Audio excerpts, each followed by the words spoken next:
Exodus. That's something which they have also in common, Bioware, but the original people from Bioware, actually those people that made Bioware great and made Bioware what it is, right?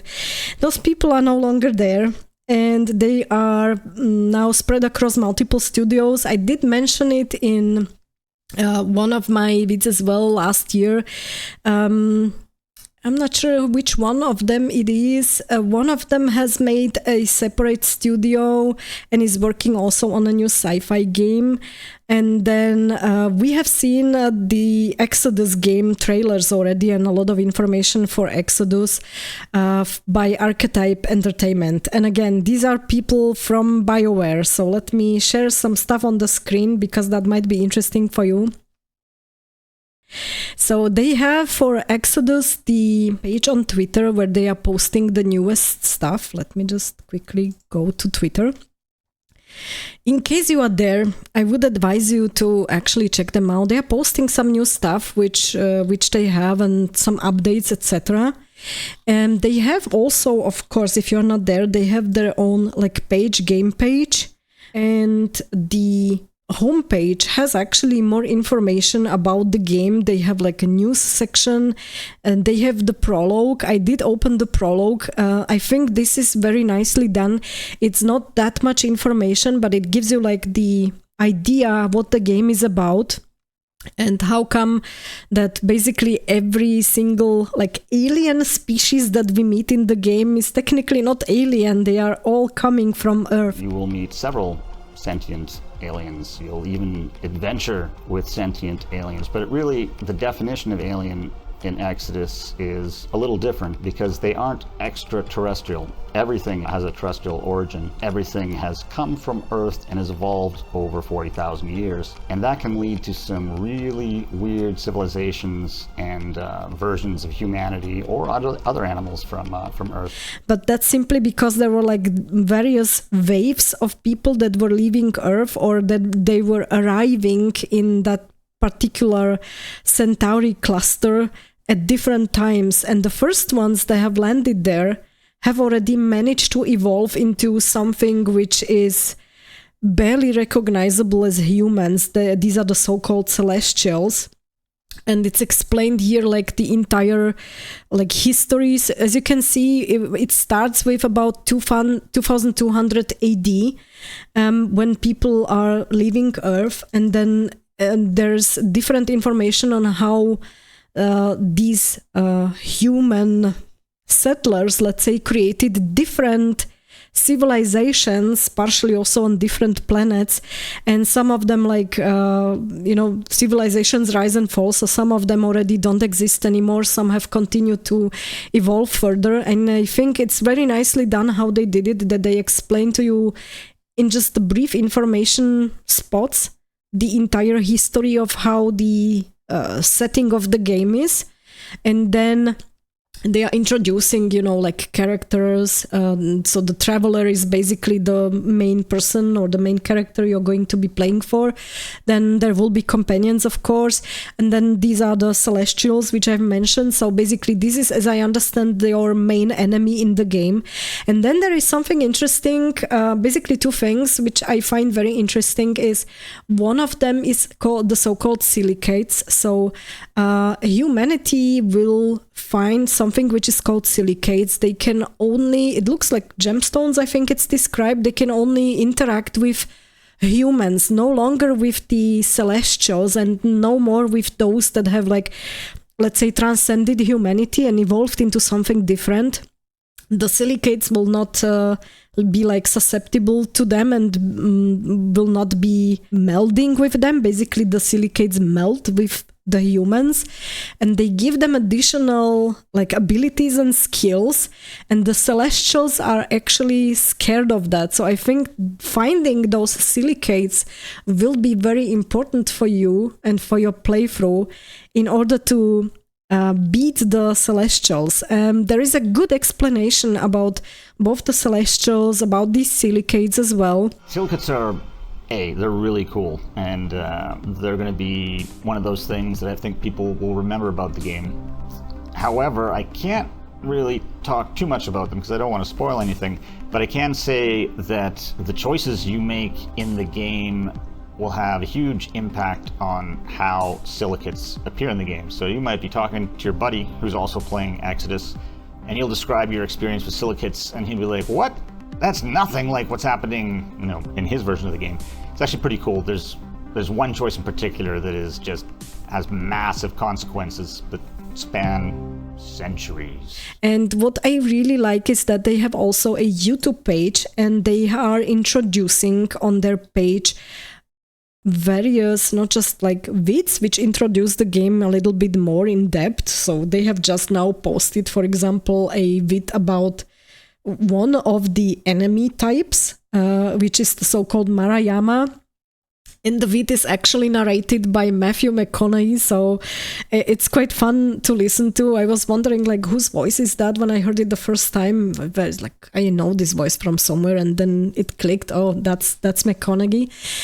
They are also having here, and I would advise you to actually check it out. They have this Founders Q&A, and the Founders Q&A is actually with those two founders. It's with the guys who have created the studio, and they are talking a little bit more about the game and how your decisions will impact what's happening in the game.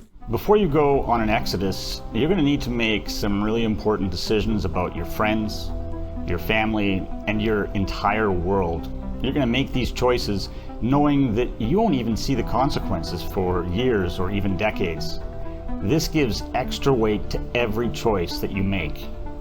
Your choices are going to continue to have an impact throughout the entire game. A choice that you make before your first Exodus might have big consequences upon your return. But there might be even bigger unforeseen consequences from that same choice after your next Exodus. And I think the September Q&A was quite an interesting one. Let me just open it. I hope you can hear it. I'm a huge science fiction fan, and I really felt that I had one more story to tell.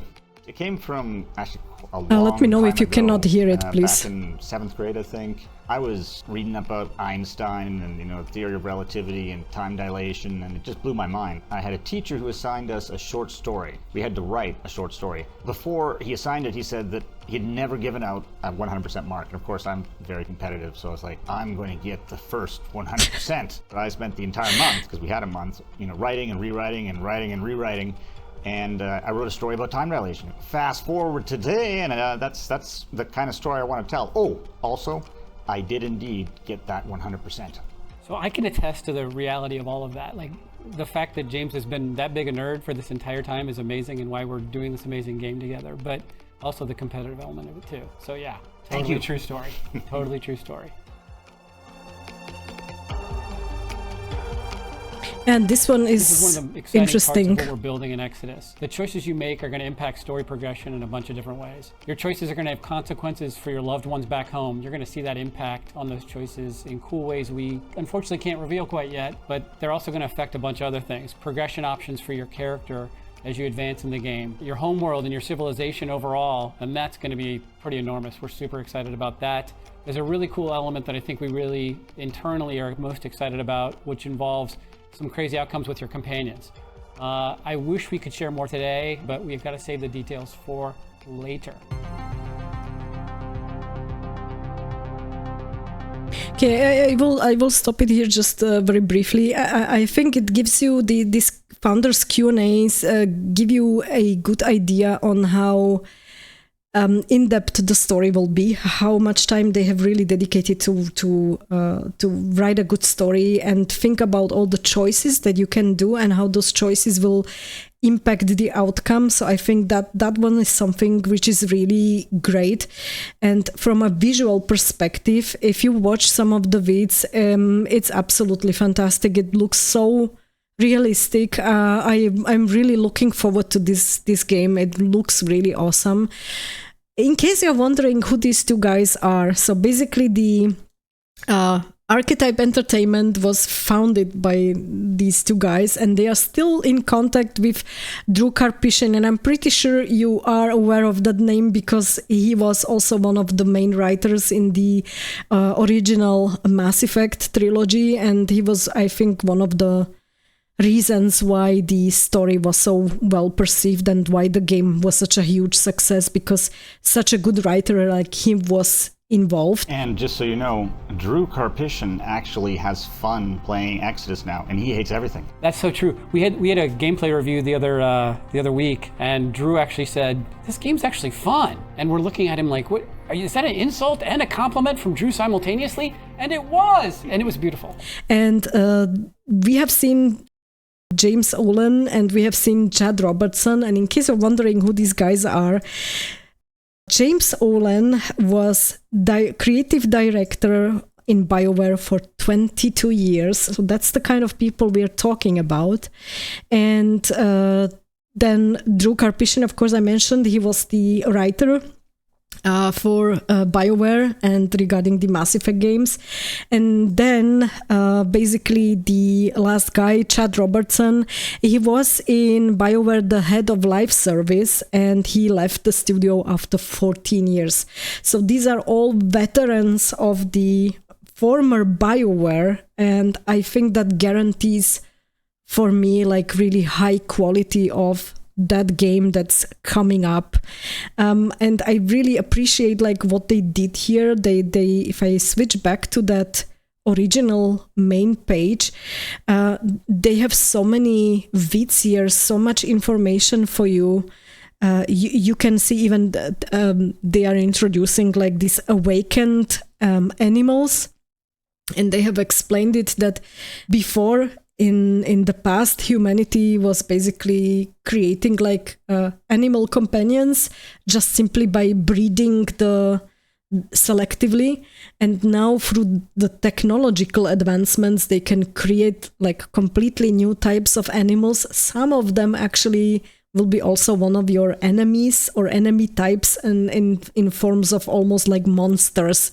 So there is a lot that we can like look forward to. Just think of how we humans turned wolves into chihuahuas just through breeding them, and now take that, multiply it by 40,000 years, and using all sorts of genetic technologies, and we have a lineup of aliens that's going to be weirder than most science fiction games or science fiction worlds that you've seen.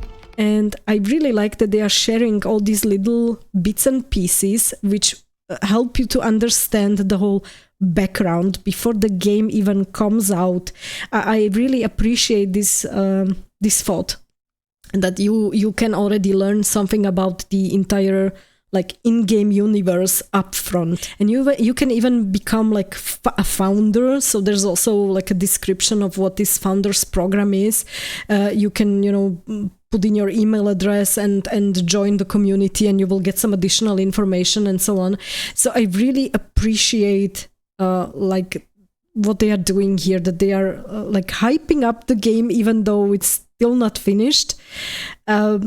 But it is something really nice to look forward to. And to be honest, for me, what this means is if the current Bioware, which is a shell of the original Bioware, will not succeed after Dragon Age Veilguard, and they will not create any new Mass Effect games, at least we have something else to look forward to, and this is a thing that's done by the original people from BioWare, so the, let's say, original quality that we are used to, and I'm really, really looking forward to this one.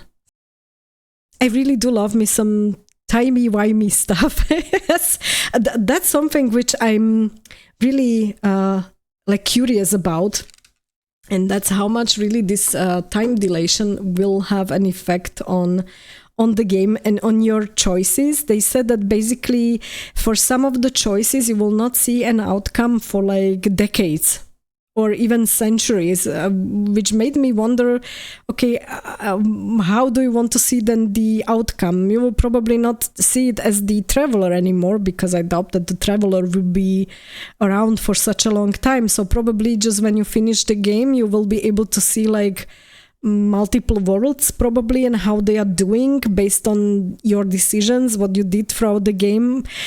I don't know. It's definitely something that I'm really curious about, and I wonder how they want to like implement this time dilation on like a longer time scale. So basically, as I understood, you will have to plan ahead very carefully in the game, which will make you think twice about some decisions. So I'm really, really looking forward to this one. This will be a game where, as they described it, many of your like experiences in the game can be very unique, and somebody else playing the same game might have a completely different experience, which for me adds a ton to the replayability. Absolutely. I really think that this game will have a high replayability.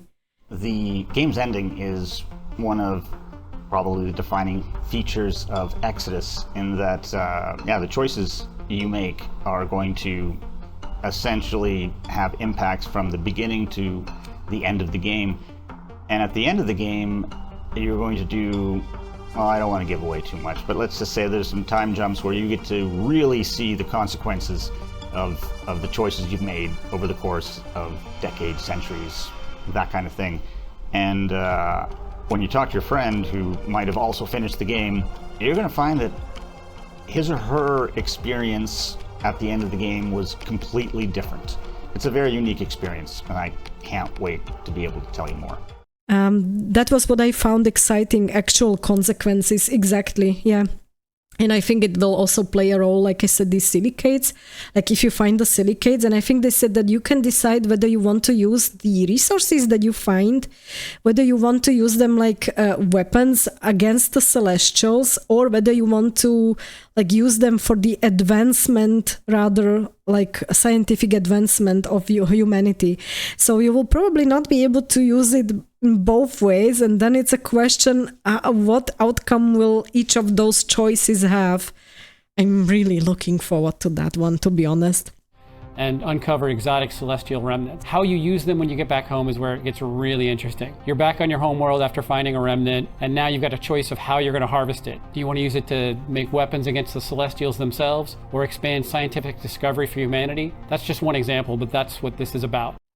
It's got a solid art style that hits me right in my wheelhouse. Yeah, like I said, I really like this realistic look, at least on the characters. The first, if you remember last year during the Game Awards, I think they shown the first trailer. And it was actually introduced by McConaughey, now that I am saying it. Yes, exactly. It was introduced by McConaughey, actually.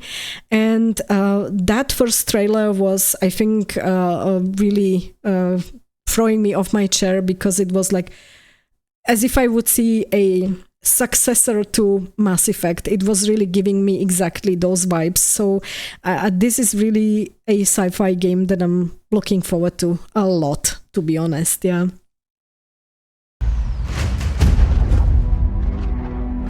Max, we need to head back. Hold on, I'm getting a reading. Max! Wait! Max! What she found that day was a miracle. It would be our salvation to fight against the Celestials, humanity's greatest enemy. This is it. They found us.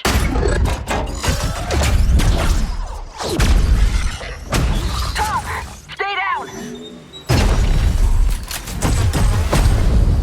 The Celestials hunted us down. I knew they'd keep chasing us until they ripped our ship apart, and I had to save her. I led them away from this world, away from her. We both knew the cost of using the gates. When you travel at light speed, time slows to a crawl. It was only days for me, but an entire lifetime passed for her. And in the chaos of those final moments, we never said goodbye. No, come with me!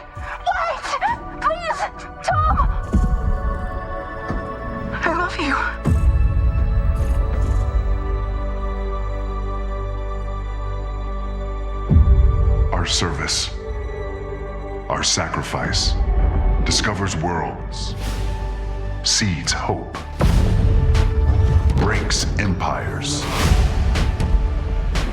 We are the travelers.